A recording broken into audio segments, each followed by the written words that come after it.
అమ్మవారి చూపులు ఎంత దిశల వరకు పడ్డాయో అంతవరకు దరిద్రములన్నీ తొలగిపోయి అందరూ ఆనందమును పొందారు. లక్ష్మీదేవి జన్మించింది ఆనాడు పాలసముద్రం దగ్గర ఉత్సవం జరిగినట్టు జరుగుతోంది.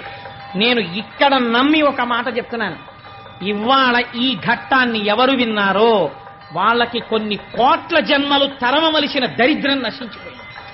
ఇది పరమ యథార్థం. అందుకని ఆ తల్లి